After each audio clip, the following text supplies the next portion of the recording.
So we're just waiting for people to come into the room now. So again, hello everybody. Welcome to Irish Whiskey Magazine's presentation of Words on Whiskey. So we've got a very interesting guest with us today. We have Alex Conyngham from Slane Distillery, and he'll be joining us shortly. But just to catch up on the news, so the first news items, there were 3 releases from Waterford Distillery today, and they are the Bannow Island release, the Ballykilcavan and Ratheden release, with the Ratheden release being delayed by a couple of days and limited only to Ireland. And then we also have the release from Walsh Whisky, who have released the Irishman Single Cask, their 12th release of that, the 2020 edition. I think it's 56.1% ABV, always a great release and something we look forward to. So other than that, the pubs are lifting the restrictions, and I think we'll also see the distilleries lifting their restriction as well. So we'll be able to go in and visit our favourite distilleries over the next while. So I think it'd be great if we can go and support them. The restrictions with the pubs is that the pubs must be able to serve a meal in excess of €9, and they must be able to keep people 1 metre apart. So I don't know what your thoughts are about that, whether that's feasible or not, but let me know your thoughts and just say hello in the chat there and where you're from. Like I say, we've got Eric and Tina, Eric from Belgium and Tina from Germany, regular guests. So as I said, the big thing, special guest today is Alex. So we'll just bring Alex in here and hopefully we can see him. Alex, how are you? Very well, thanks. Just coming off mute there. Good to see you, Sergius. How are you? Yeah, long time no see. We've all kept our distance. Unfortunately, that's the nature of it at the moment. Yeah, extraordinary times. How are you keeping your family, your father? All good, thanks. Dad is effectively cocooning. He'd be highly vulnerable, with his health issues. But he's got a lovely place to isolate in. So, and I've been very lucky having the farm and, more importantly, the distillery in my backyard. So technically, I'm allowed to move around and get into the distillery. But we're keeping operational? Well. It is, yeah. We're in production at the moment. Absolutely. So we've just finished a cycle of some single estate malt. So that's a malt that was made using barley that we've grown on ourselves right around the distillery on our own land. Right. So that production cycle came to an end, and we'll be moving now into our next kind of production cycle. So we make 3 different types of whiskey on the one site. So just to make it a bit more challenging. Yeah, as if we didn't need enough challenges now in this world. Exactly. But obviously, isolation and keeping your distance, it's not such a big obstacle where you are, I presume. No, as I said, I'm very lucky. We've got the space here. I actively farm as well, so not only at the barley but at cattle and pigs and everything else. So I've plenty to keep me occupied and plenty of room to run around. And luckily, my family, the kids, would be the same as well. Yeah. But we've had to pivot a lot because, as well as being a distillery, as a family, we're also in the hospitality business. So we've faced our own challenges there. So tough times on that front. Yeah. So I mean, would you describe it as a glamping facility that you have there with the Karina runs? Yes, we do. Yeah, my wife Karina, called Rock Farm Slane, and that is a glamping site. It's got beautiful views overlooking the castle and the River Boyne in between. Yeah. So we launched that a few years ago, and it's built into a great business. But we're obviously closed at the moment due to the restrictions, but hoping to open on a COVID compliant basis post the end of June. Okay, so the same as the pubs, hopefully, and some of the other distilleries in terms of visitors. Yeah, I mean, it is going to be very challenging for everyone and a very different environment. I heard you talking about it there at the beginning before I came on. So Absolutely, we need to support our industry and get out, and it will be different. But, for me, whiskey is about bringing people together. And so I look forward to being able to do that again. Yeah. And personally, I suppose, in a sense, you're obviously not flying all over the world at the moment, which is... No, nice, I suppose, for some family time. Nice for the family, for sure. I'm the global ambassador as well as the co-founder, so that would have involved a lot of travel, visiting the markets where Slane is available. My last trip, actually, I got back just before the lockdown. I returned from New Zealand. We were over there. We were there for Dram Fest, which would be a huge show in the Southern Hemisphere. Great whiskey show, and got back, and then literally a couple of days later, lockdown started. So I got back by the skin of my teeth. So, but did you keep production going all through this time? We did halt for a little while, and that was mainly, we had to wait to be given clearance as whiskey distilleries were. So there was a pause, and Brown Forman, our parent, would be put the health and safety of its employees first. So we took a small break whilst we reassessed the position, and then we were able to come back to production. So we haven't stopped since we were able to come back, but we work on split shifts. The key workers are not here at the same time, so that if anything should happen to one of them, obviously they're not both taken out at the same time. So we've done a lot of minimizing risk as much as we can. Yeah, well, safety first, I suppose, the paramount. Exactly. Tell me, obviously you grew up in the castle. Quite an exciting childhood, I would have imagined, mixing it with rock and roll stars. How was that? It was pretty surreal. I guess for me, it was normal because I didn't know any different. But the first gig happened in 1981. I was 6 years old at that stage. So yeah, I grew up with it. That was Thin Lizzy was the headline, and then U2, who were just starting out, were one of the support acts in that first show. And then, of course, they became, I guess, friendly with Dad and with the venue, and then they lived with us for a while in the building, recorded an album, The Unforgettable Fire there. Yeah. And so, growing up as a kid, there were the traditional family holidays, there was Christmas time, and then there was always concert time, and concert time was just part of growing up at Slane. Yeah. It was a lot of fun. We work hard on those gigs. Dad it'll be 40 years of gigs next year. Wow. So we're definitely hoping to make some noise for that one. And who was rock meant and to roll be there is what? This year? Was it Metallica? Who was it? No, Metallica. I've got my shirt on in homage to them. But that was the last gig. Right. Yes. And it was a great Guns gig. N' Roses before that, wasn't it? Exactly, and we were delighted to have Metallica because they were one of those bands that came up. A lot from fans wanted to see them, and they hadn't actually played in Ireland for a long time. And Dad had them on his list, and actually when they came to play, I was lucky enough to meet them, and they said Slane had been on their bucket list for a long time. So it was a gig that both sides wanted to happen, and it was a great show. And sadly, no gig this year. Yeah. Next year? And well, I hope so. Let's just hope regulations allow that. Mass gatherings are going to be a challenge for a while. But we've always tried to be creative. So if we will find a way for sure to mark the 40th anniversary, that's for sure. It's a big one.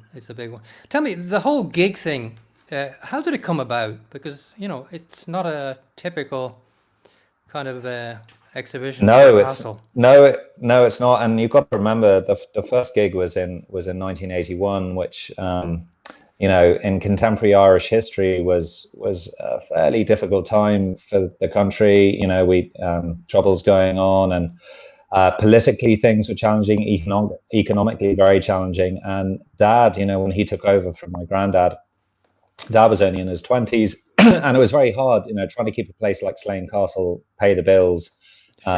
Is not easy. So he had to innovate, and he loves his music. In the midst of the troubles, this was the year of obviously the hunger strikes and Bobby Sands, etc. He just felt that it was a good chance for people to maybe forget about that for a day and come together through music. So people thought he was crazy to do it, but in that climate, he put the first gig on, and he proved right. It was a great coming together. People travelled from all over Ireland. I think there were less than 20,000 people at the first gig, and the Rolling Stones arrived the following year, and that was over 80,000. So that the future of Slane was changed forevermore. I mean, it's quite phenomenal the reach that those concerts have in terms of everybody's heard of Slane gigs. I've been to 3 or 4 of them myself. And I don't want to show my Good age, but man. I was at the David Bowie Spider one and Bruce Oh Springsteen yeah, one. Yeah, I remember that. Remember that gig very well. David Bowie was a very cool cat, and yeah, I remember Dad talking to him before he went on stage, and they were actually talking about the merits of third level education, and all right, okay. well into the conversation, and then Bowie turned to Dad and said, "I'm very sorry, Henry. I think I've got to go on." And off Oh, he yeah, got, and just straight on stage, cool as a yeah, cucumber. yeah. But he was a gent. Absolutely. I think the concerts do have a great legacy, and what I love about the tie into the whiskey is, music brings people together, and as I said earlier, I think whiskey does as well. So there's a good Well, parallel absolutely. Now there's another good reason to come and visit Slane. So I'm hoping the listeners will get an opportunity to come because it's a spectacular setting. And actually, what I'll do here is I'll show some images that people might be interested in seeing. So bear with me. there. Yeah, great. Uh, I'm in the distillery at the moment. I'm in all right. what's called the tack room. The stuff behind me here is all riding gear. Oh, there's some lovely shots there. Yeah. I mean, So and of that course, shows the landscape. Yeah. yeah, no, it's phenomenal. It really is a stunning setting and typical Irish weather, but beautiful scenery. And of course, we visited, I think, in 2017, possibly the beginning, You were there right 2018 right with at the you. beginning. Yeah, Yeah, so we were there at the exactly. beginning, and I'm sure there's a lot of changes since then. But um, here you can see, I mean, it's a phenomenal job of a restoration. If anybody hasn't been, really, even architecturally and as a historic restoration, it's amazing. The whiskey is the icing on the cake, of course. But you produce several varieties there of whiskey. So you have the capability to do grain, you have single malts. Presumably you can do pot still and others. Yeah, absolutely. So, my, I guess, ambition and vision for the distillery when we started, was led by a few things. Firstly, to be able to make whiskey using raw materials. That's myself and Dad. Brilliant.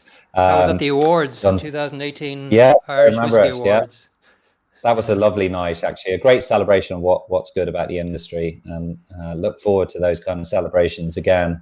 Yeah, it was a Um, pity it was but cancelled yeah, this year, but I know, very sad. And it was great crack and bingle last year. I yeah, think, I mean, yeah. So we wanted to use our own barley that we were growing ourselves. We had a great water supply from the River Boyne, which flows right through the farm, and it was also, it made sense to use these beautiful buildings, which were historically tied to the farm. So the reason we have riding tack in here is because these were working stables, and there were sure. grain stores and various other things, which were all linked to the farm and employed a lot of local people. And those buildings had fallen into disrepair because Dad had put all of his financial and other efforts into sustaining Slane Castle, and these buildings didn't work for modern farming. And Yeah, a distillery was a beautiful fit because what it meant was we were still linking it to the land and the farm, because we were taking barley, adding the value on site, keeping the money in the local economy, and employing locals in the process as we then yeah, send Slane whiskey around the world. So I also wanted us to have complete independence if we so choose to, and that's why we do make all three types of Irish whiskey on the one site. So it's quite complex from a production point of view. So we do have 3 pot stills for triple distillation for making triple distill malt whiskey, and indeed triple distill pot still whiskey. And then a very unusual approach to grain distillation in that we have 6 column stills here. And the reason we have 6 is because we're on the national list of protected structures here. So if you go to a grain distillery, normally your analyzer or your rectifier, which are your 2 main columns, are going to be 8 or 9 stories high. There's yeah. no way in hell would be allowed to do that next to Slane Castle. No. I don't think I'd like to be looking at that either. So we actually have to split those into 3 each. So hence we have 6 column stills, and that allows us to make grain whiskey, which unusually is an all barley mash bill. Yeah, which so makes I it a think little. there are a couple of things that you mentioned there that are unique, I think, to Slane. One is that you are doing an all barley grain with, Yeah. and secondly, the equipment as well, being split into 6 units essentially is something quite unique. It is, and the new make grain is going to make a beautiful single grain whiskey, which is certainly something we'll be looking at Yeah, for a future release. And it has, we're able to, in terms of still complying with the Irish Whiskey Technical File, we're able to adjust the takeoff strength ultimately. yeah, Because if you lower the strength even very slightly, you're going to get more congeners or flavor compounds in the whiskey. So it's a surprisingly colorful spirit. It's got a lot of character as a new make, and I think it's going to make some fantastic single grain whiskey. We could yeah, also, of course, potentially use it for blending, yeah, and then we also made I would describe Slane as a sort of mashup between heritage and innovation. So we yeah, respect all that's good about traditional Irish whiskey making, and that's why we don't have hybrid stills, we don't have copper knicker stills on the pot stills. They're very traditional hand beaten copper they're pot stills on the foresights, top are they? section. They're not actually. No, They're Macmillan, Macmillan. Okay. who in Preston Pan. So there was a very nerve-wracking moment. Well, several nerve-wracking moments in that we paid for the deposit on the stills package before we had the deal done with Brown Forman, All right. Okay. because the queue was so long. Really the two makers in Scotland. It's very sad. We don't have that capability in Ireland yet. It'd be great to see it coming in terms of coppersmiths, but Forsyth and Macmillan were the two main option, and we went with Macmillan, Yeah. partially because the lead time from Forsyth at the time was so long. That Macmillan. But I have to say, absolutely delighted with them. I visited them several times during the manufacture, and they are Yeah. works of art. Well, there they And are I was there. involved in. Yeah, they are. That's before before they were obviously hooked up because the lids aren't on And there there. you go. That's the. And there you go. And are they still pointing out of the roof? Yeah, so they're in the buildings that date from the 1750s. So Yeah. all of those beams that you can see in that lovely shot there, they're all protected. So there's no moving those. So Yes. it was a bit like whiskey Tetris. We had to fit everything around the architectural fabric, Yeah. and we were struggling because the condensers, we were initially looking at horizontal condensers, various other things, and trying to fit that inside the building was proving a complete headache. So what we've actually done is punctured holes in the roof. So Right. our condensers are actually outside the building. So you have the lovely neck which rises up there, very wide neck, which would be kind of quite traditional for Irish stills. And then you can see a full boiling ball on the last spirit still there, That's for just to reflux, is maximize. it? Yeah, to maximize reflux, exactly, increase turbulence, and that's basically going to increase the level of contact between the spirit and the copper.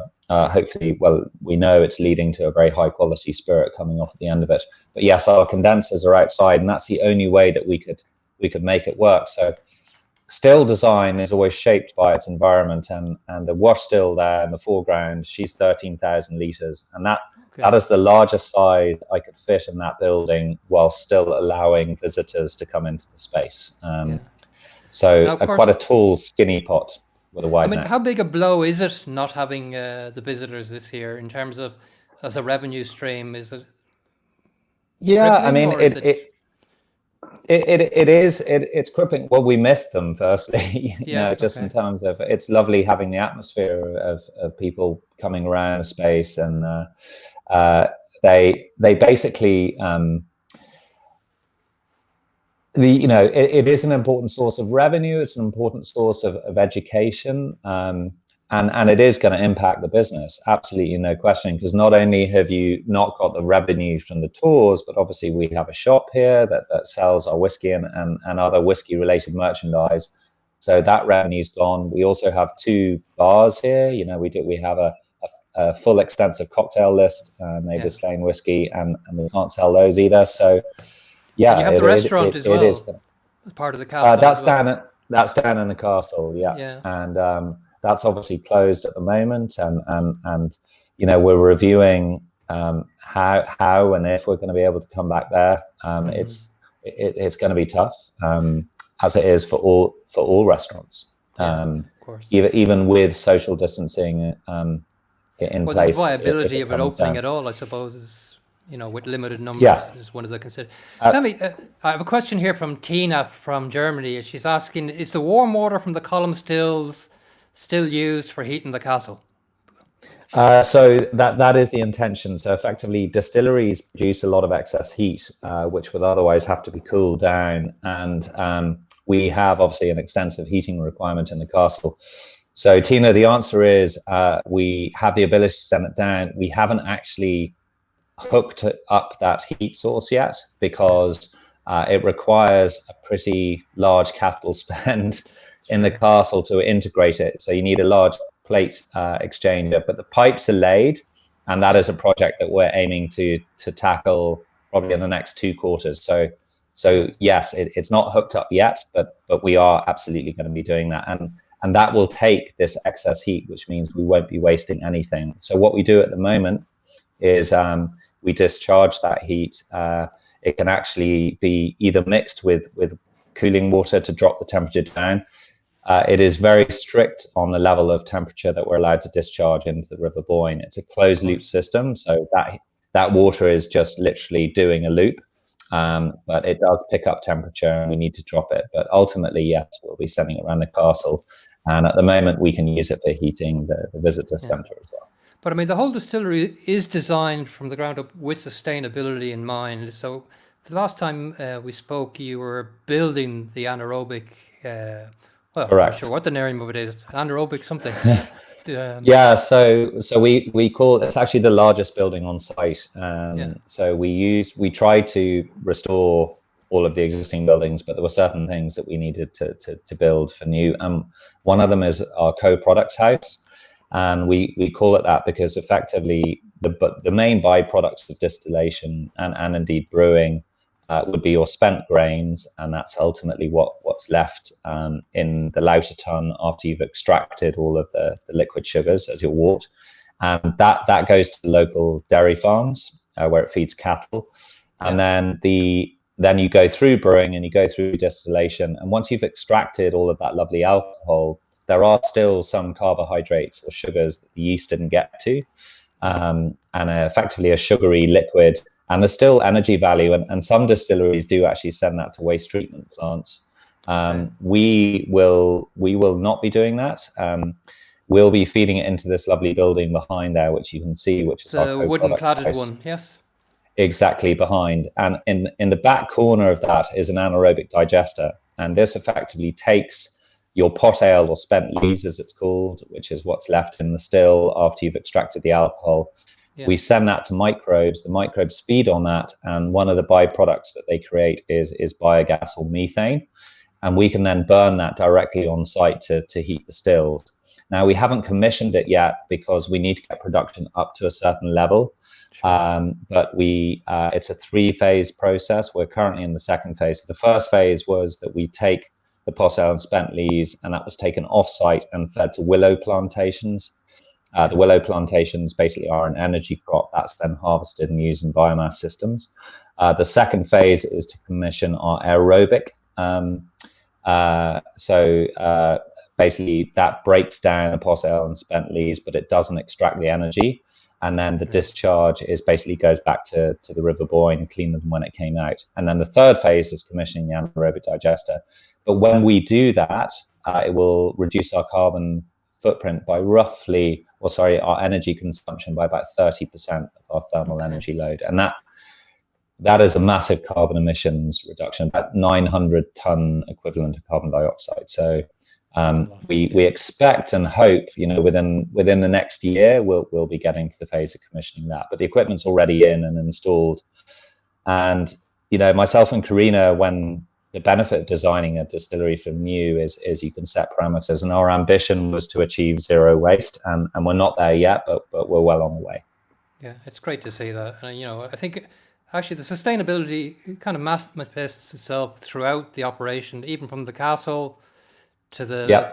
glamping to the distillery itself. So Yeah, it's really around the ethos of it's not just zero waste, it's thinking about our impact on biodiversity as well. You know, we do farm the land, and that means taking nutrients from the land, but we have a section of the farm which currently isn't producing barley, but we do farm organically in terms of our livestock, and the learnings that we've done, I guess, taken from there are informing how, for example, we grow our barley. So we don't grow continuously now anymore. We intercrop or do crop rotations to naturally put organic matter into the soil, so we don't leave the soil bare. We plant new hedgerows every year.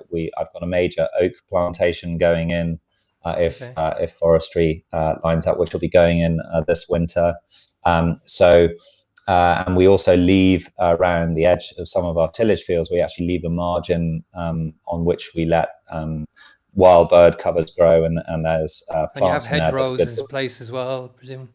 Yeah, so that's all about enhancing biodiversity and actually providing additional habitat for pollinators, but more importantly, predators that will feed on the pests that would normally be in the barley crop. So it's all about trying to reduce our chemical inputs and ultimately lowering our energy consumption through, you burn diesel whilst you're combining and ploughing, etc. So we're looking to see how we can reduce all of that. So I see it as a holistic project that looks at every aspect of production all the way back to the cultivation of our raw materials. Yeah, but I mean, even the raw materials used in restoring the buildings itself, they were all sustainable as well. So I think they all add to we use the traditional experience.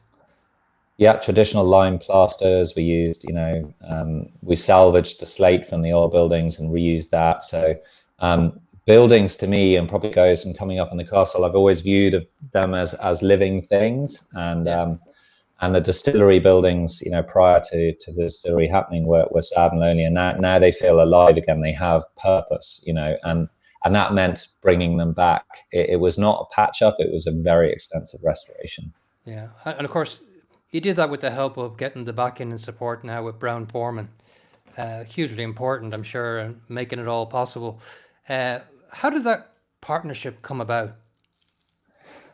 So myself and Dad funded the business up until the point where we had secured planning permission. The distillery was designed, everything. We had paid the deposit on the stills package, a few sleepless nights over that one. So everything was ready to go, but we knew, you were talking about a very substantial capital investment, and we knew we couldn't do that by ourselves. And in the whiskey business, you need a partner that can help you to sell the product. And so we were on the hunt for a partner. I guess Brown-Forman were in my sights. We did a lot of talking, but actually the person who deserves credit for it really is Garvin Brown, who's actually the chairman of the board of Brown-Forman, and he's one of the Brown family members. It's been a family company since 1870, and we are also a family business. So when I met Garvin, we spent a lot of time talking about, we spent a bit of time talking about Irish whiskey and the opportunity, but we actually spent more time talking about what it means to be a family business, because we believe in thinking about the next generation and beyond, and Brown-Forman think the same way. And so it was really a meeting of minds and ideologies that was most important, and that's what basically laid the foundations for doing the deal, which we did in June 2015, and then we started building the distillery at the beginning of January 2016. Tell me, what was your father's reaction when you went to him and said you want to build a distillery? Well, I initially, I've been working on this project since 2009, because we originally sourced liquid from elsewhere and launched under the Slane Castle brand. Sure. And then that continued until 2012, and at that point our supplier was purchased by someone else, and they said, sorry boys, you're not getting any more whiskey. So we know who that was. Yeah, so we won't mention names, but that left us with a choice, which was either basically hang up the towel and say that was a blast, or do what I had already wanted to do, which is to start looking at building our own distillery. And I remember when the news came through, I said to Dad, okay, listen, you know what we need to do now. He had previously been nervous, I guess, about building our own distillery because it's a massive undertaking. But I knew that long term, that's what we needed for credibility. And in fair dues to Dad, he's the one that helped back that very risky period where we had nothing to sell. I gave up my job I had at the time and plowed everything into the project. So, no money coming in and a field of dreams.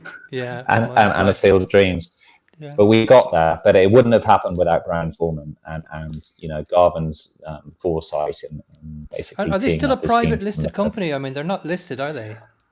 No, they are listed. Right. They are, but there are, but the family have have an all-important shareholding in the business, and they are still very active in running that business. There are a number of active family members at various different levels of the business, and I do feel now, being part of Brown-Forman, that it is very much a family business, and the way they look after their employees, their pride in what they do, and most importantly for me, thinking about the long term. And that thinking about the long term, that comes into how and when you release your products as well. Sure. we don't rush into releasing a whiskey just for the sake of releasing it. We'll only ever release something when we believe it's ready. Yeah, I mean, Brown-Forman, obviously huge company, delivering whiskey worldwide with their #1 brand, but what do they bring to the party other than distribution and of course backing as well? But I mean, presumably distribution and shelf space is a huge thing, and I know that a lot of other distilleries would chop off the right hand to get the distribution and that you have now. But yeah, I mean, that is true, and that is a big part of what they bring to the equation. Obviously they have some huge whiskey brands which have a lot of presence. Jack Daniel's being one of the great whiskey brands of the world. So that clout is important. However, what I would say is that's definitely not all they bring. They bring passion, they bring long-term vision, but they also bring technical expertise. They are the only whiskey company in the world that have their own cooperage. In fact, 2 of them, one in Alabama and one in Kentucky. And their understanding of whiskey making and most importantly maturation and the barrels that then gives us access to for Slane is a huge asset, and has helped to shape the flavor profile of the blend that we have on the market now, and also will do for our future whiskies. So they bring route to market, they bring passion and dedication, they bring vision, and they bring technical expertise. And I have to say, and I'm sure there are Brown-Forman friends listening, they are also lovely people to work with. And Dad always told me, whatever you do in life, and make sure you enjoy doing it. And they certainly make that easier. Yeah, well, they certainly seem to facilitate an awful lot without over interfering. I mean, we're very much, and that's huge. No, we're very much left to our own devices. We've got our own Irish team, largely Irish team here. Garode Cahill, who joined us not too long ago, is now heading up our distillation as our head distiller. He's enormously talented. He's huge experience. And also a lovely individual. But he brings great experience. He's already made significant technical improvements, and he's built a really dedicated ethos. And we are making some cracking whiskey now. I mean, our new make that we're producing now, I'm so excited about what that's going to become in the future. So Garode, Alan Buckley and the rest of the production team are doing a fantastic job. I'm really looking forward to seeing what comes up. One question I had from Chris Hennessy, I'm sure you know Chris, he was asking, have you distilled your own barley yet? Yes, we have. Absolutely. We've been doing that for a while now. And we've actually just finished yet another batch of our single estate malt. So that is exclusively made from barley that we grew here on our own farm. On the lands literally right beside the distillery. And on my way here, I was just checking on our winter barley. So we grow both winter and spring barley. The winter barley would be used for the pot still and the grain recipe, so the unmalted barley section. Yeah. You can grow winter varieties for that, which would generally be typical feed varieties. And then the spring barley is for the malting barley. So we typically grow 2 varieties of each year. And the advantage, of course, of having winter and spring means that we are sowing and indeed harvesting at different times, which means the pressure isn't on to do it all at once. And given the Irish climate, that's a big plus. that's a help. Yeah. Yeah. So summer this year. well, I mean, the winter barley is actually ripening almost too early because we haven't had any rain until very recently. So I was concerned that we weren't getting enough swell in the seed head, but actually the crop looks as though it's coming together nicely. That variety that we have that I was just looking at is called Cassia, and it's coming on nicely. So that'll be set aside for the distillery, and that will start coming in to Slane from October. Yeah. Tell me, the people that do come to Slane, do they come for the distillery or do they come for the castle, or are they doing both now? It's a great question, and I think certainly we like it to be a combined offering. It's very unusual to have a castle and a distillery, and indeed a concert venue. Sure. And also a beautiful landscape, all in the one setting. So I would see us as not just a distillery or just a castle. I see us as a destination, a experiential destination where you can enjoy, a walk, some good food, and a tour of a family-owned castle, and then obviously a distillery. So it's worth, if you are going to make the journey to Slane and look forward to welcoming you as and when we can, you want to put in a few hours because there's plenty to see. Absolutely. Even the village, I know the village has done very well out of it as well. And for anybody thinking of doing the trip, it's less than an hour out of Dublin.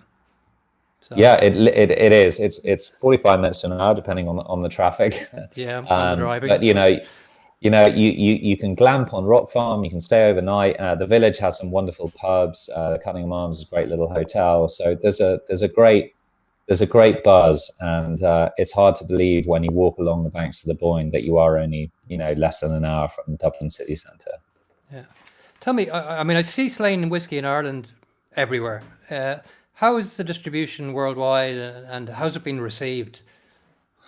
I mean, worldwide, we're not global yet, but we're certainly in. I mean, the markets we're in now would be the UK. We're in New Zealand, Australia. In Europe, so far, we're in France, Romania, and we are.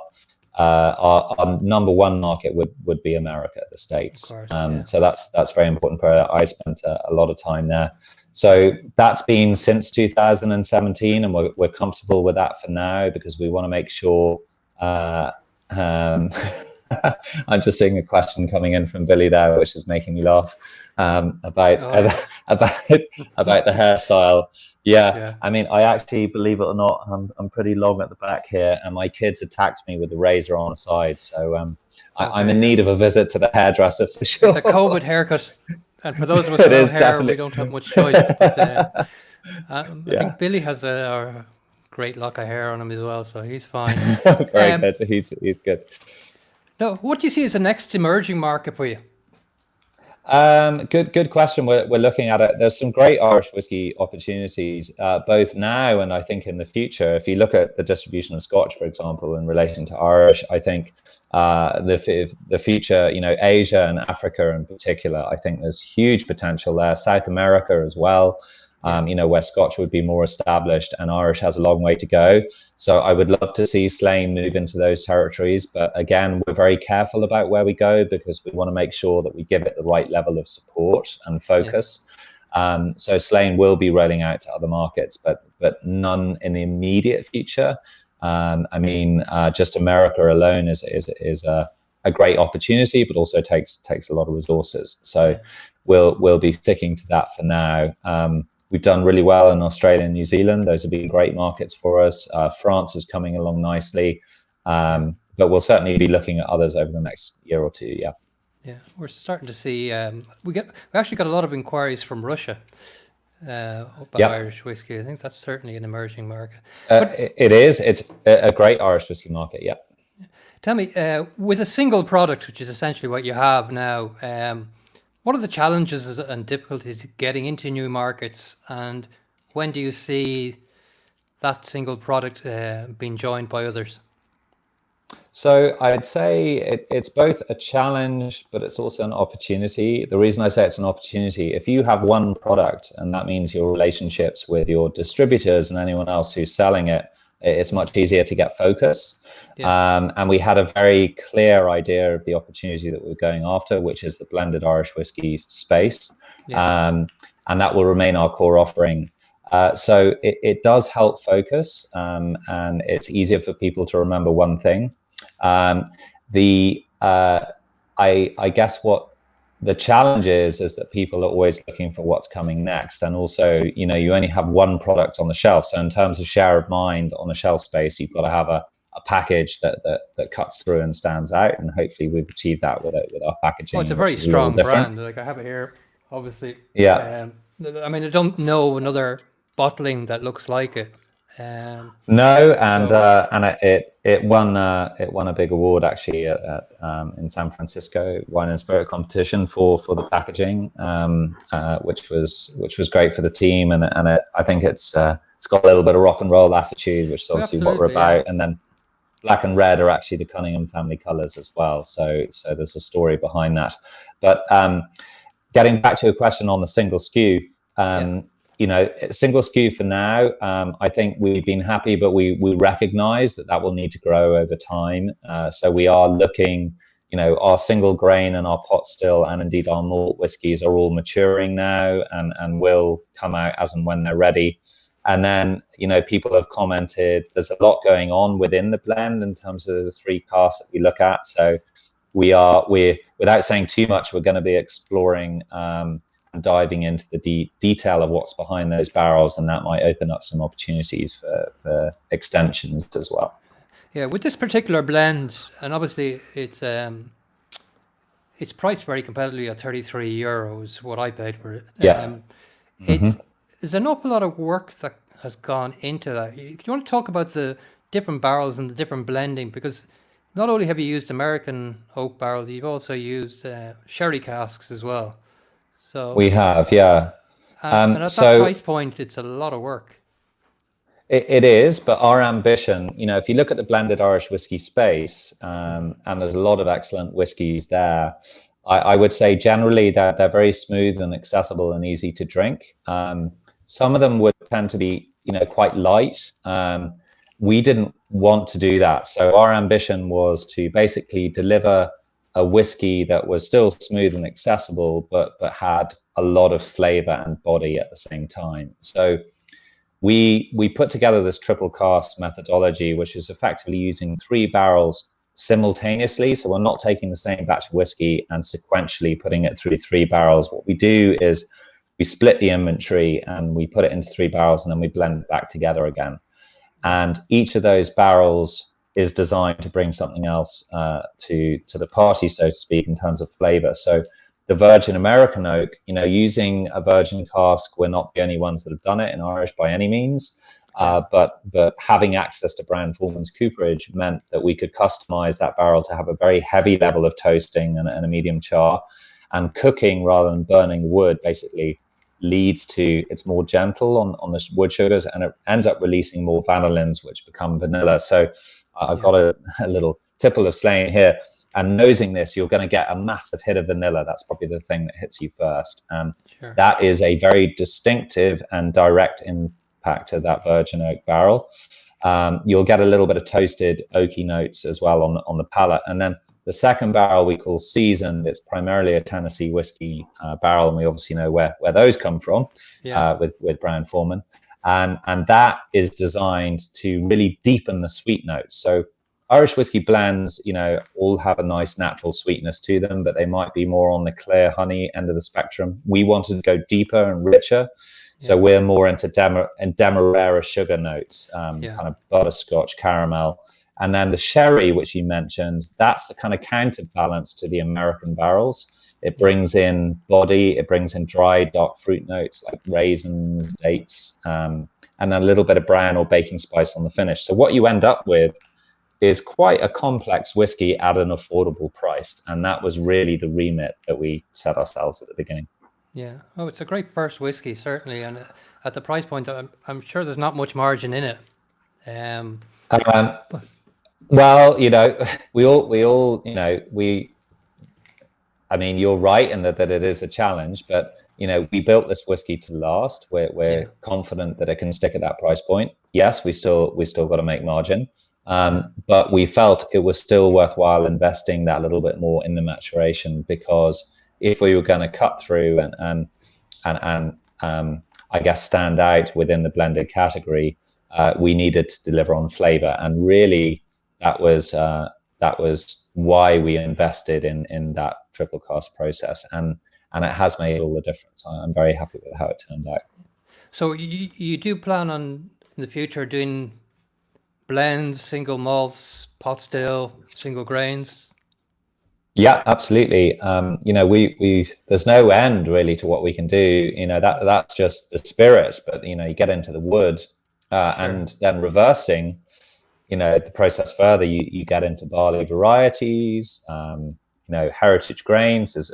There's all kinds. We've got different soil types here on the farm, so there's a lot of potential to add character to our whiskies. So I hope over the coming decade, we'll be releasing some really exciting whiskies. Yeah, it's great to be thinking long term as well at that level. We had a lovely moment, a sentimental moment for me, which I'll never forget, which is when we filled our first barrel of single estate malt. Actually, as you mentioned that, I have a little surprise for you, because I don't think you will have seen this. Or maybe you will, but I don't think it's commonly available. So bear with me, and I'll put it up, and hopefully you'll be able to hear it. But I was at that first. Indeed, you were. Yeah. And let's see, can I share it? Will it let me?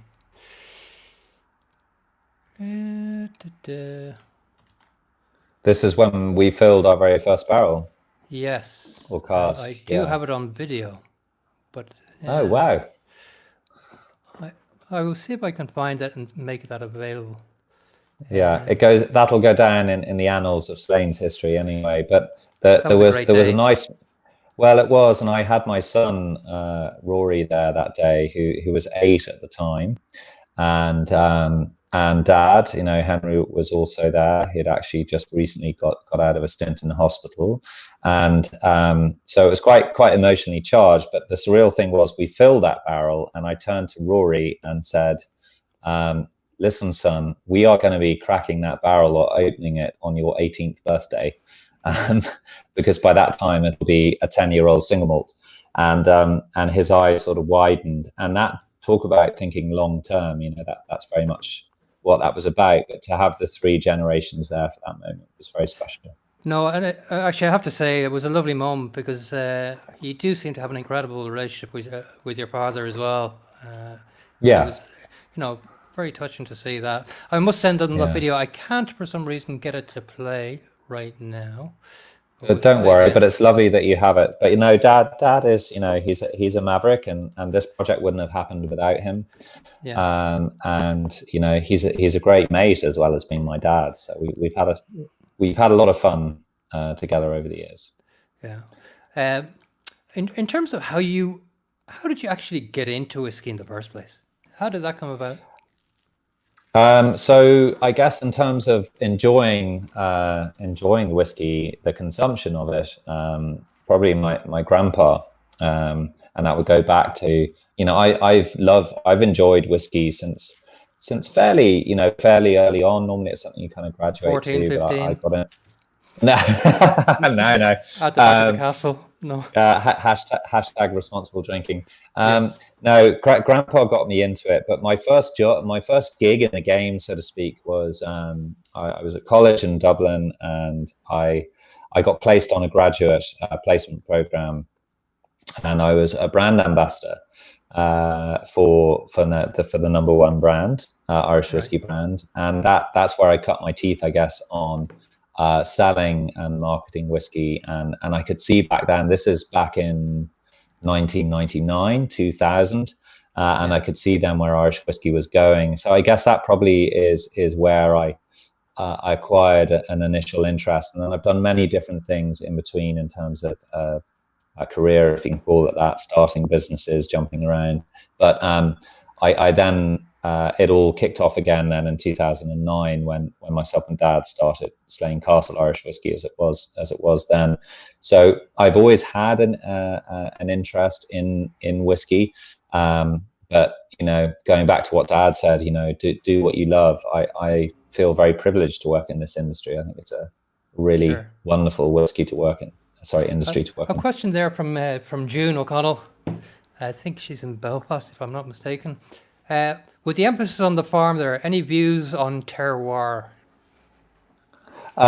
So I do have a view, and there are other distilleries out there that have shown that you can grow the same variety in different soil types, and it will produce different results in terms of flavor profile. What's interesting is it's not just the soil, but it's actually what's living in the soil. So I'm talking about the mycorrhiza, the microfungi that live in the soil structure, the quantity of organic matter. There's a whole subsystem going on there.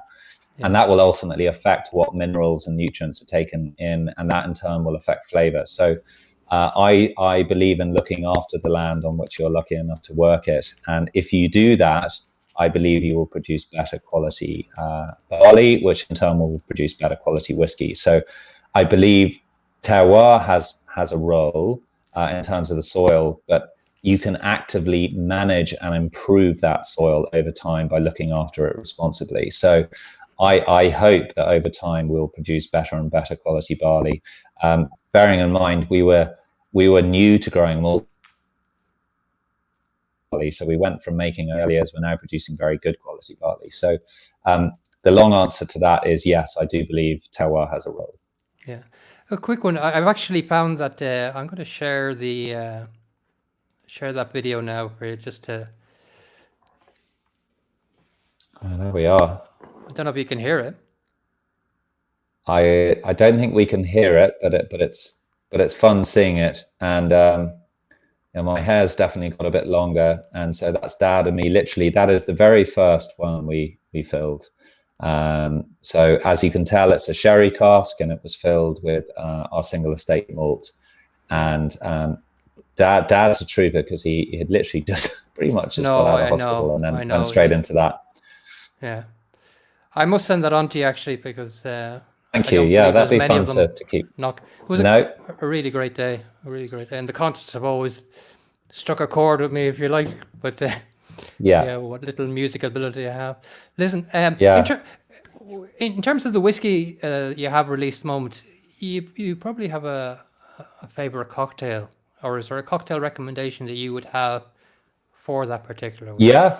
I mean, I think Irish whiskey in general has a lovely long association with cocktails. You've got to remember, some of the early cocktails came out of Prohibition. So Irish whiskey and cocktails been around a long time. In terms of my personal favorites, kind of depends on the occasion. I quite like my boozy forward cocktails.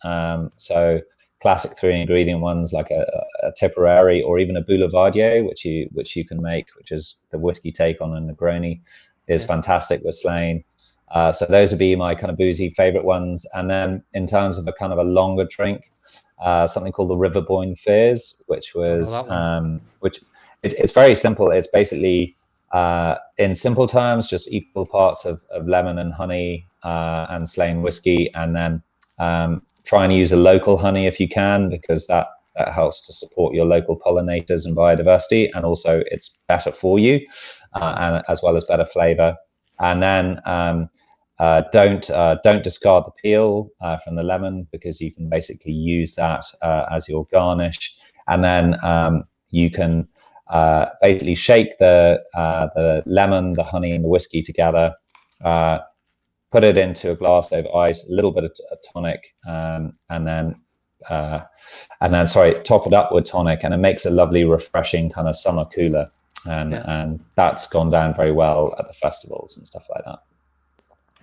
No, another So question there. you can get the recipes.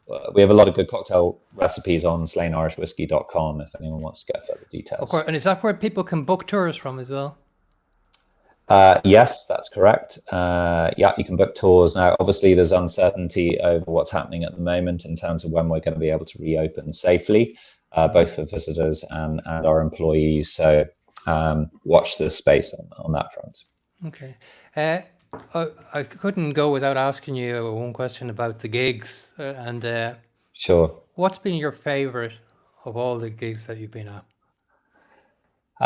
Different ones for different reasons. And this question, I guess, comes up a bit.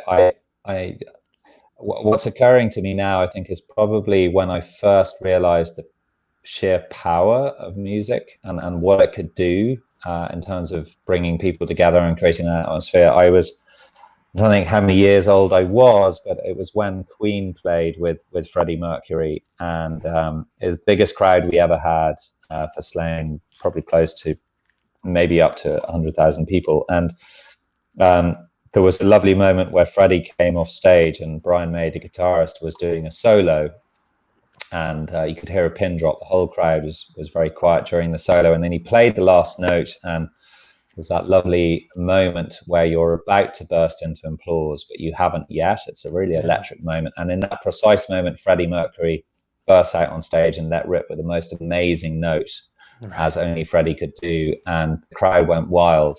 And thinking about that moment, that's when I realized how powerful music could be. So that probably is right up there with some of my top memories.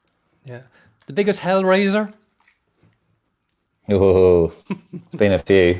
Are you talking about us as a family? Well, I wouldn't say you as a family, because I know you're all well behaved. But yeah, very well. No, in terms of the artists, look, we've had some very colourful characters.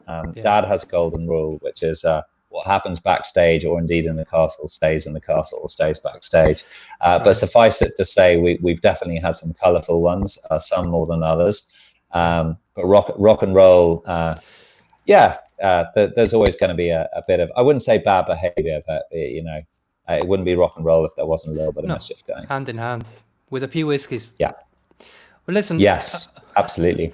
Alex, that almost brings us to an end. I've one favour to ask, and that is we actually had a bit of a draw for a bottle of whiskey that we'd like to give away. Funny enough, we're giving away a bottle of Slane. And good man. And this will go anywhere in the world, so we will ship internationally for this. So we need to show that this is really random, because obviously we get a lot of questions about this. So I need you to think of a number, or call out a number between 2 and 225. But before you do, hold on, I'll just put the screen up just so that people don't think I'm cheating. Yeah, no, that's fine. And just to say, so I'm sure we can sort out the logistics, but be very happy to sign that bottle. We'd love that. I mean, if you could get a signed bottle under our entrance, that would be fantastic. So I think they're up. They're from all over the world. We actually had to scrap quite a few because they were didn't quite follow the rules. But so we've got 225 legit. Okay, excellent. So give me a number between 2 and 225. Okay, I will go for, I don't know why it's popped into my head, I'm going to go for 119. 119. So I'm hoping people will say that on the screen better than I can. Okay, so from what I can see, the winner is Danielle Murphy. Or Daniel Murphy. I'm not 100% sure. Daniel Murphy. Yeah, so that sounds like it might be going local, but... yeah, great. Well, congratulations, Daniel. If we can get it signed, we'd really appreciate that. That would be a fantastic gift. Absolutely. Yeah, no, of course. And I'll find something else to throw in there as well. Brilliant. Look, I'm really looking forward to you guys opening again. I'm sure the village of Slane is missing you as well, but I mean, the country's missing you. It's a fantastic day out. It's a great whiskey. We wish you all the success now in the future, and really looking forward to the new releases as well. I know that will be a little bit off yet, Likewise. but we'll certainly be down for a tour again soon, and before the next concert. Absolutely. Well, you're always welcome, and Thank to you very everyone much. who's tuned in, thank you so much for joining in. Look forward to welcoming you in Slane as and when we can, and Slauncher, and enjoy your whiskey, Sláinte, and yeah. and Better days ahead. here's the exactly Better days ahead. quite right. Okay. All right. Thank you very much, Alex. Appreciate that. Thank you. Thank Sláinte. you. All the best. Bye now. Bye-bye. Cheers. Bye-bye. Well, that was great to get Alex and to get his first-hand knowledge of everything. Next week, we're going to be joined by another very special guest, and will be same time, 7:30 next Wednesday, episode 4. And I'm sure you'll all recognize the name when you hear it. It's a very big name in the industry, a very big role, and we'll announce that later on in the week. Just want to make you aware as well that we will be running another competition for the next episode, and this is a very special prize. I'm delighted that we've been given the opportunity to actually give this. So one of the things that happened this week was Belfast Whisky Week tickets were formally put on sale. I think about a third to half of them are completely sold out already. So there's over 30 events, and we'll be holding a competition with Belfast Week from tomorrow to win a sample of every whiskey that is being made available during Belfast Whisky Week. So that's a large number of whiskies. We're going to deliver anywhere in the world. We'll have the competition on our Facebook page, Irish Whisky Mag, and we'll be running it with Belfast Whisky Week. The value of that prize is in excess of £1,500, so it's well worth having a go and entering. The whiskies will be delivered out to you.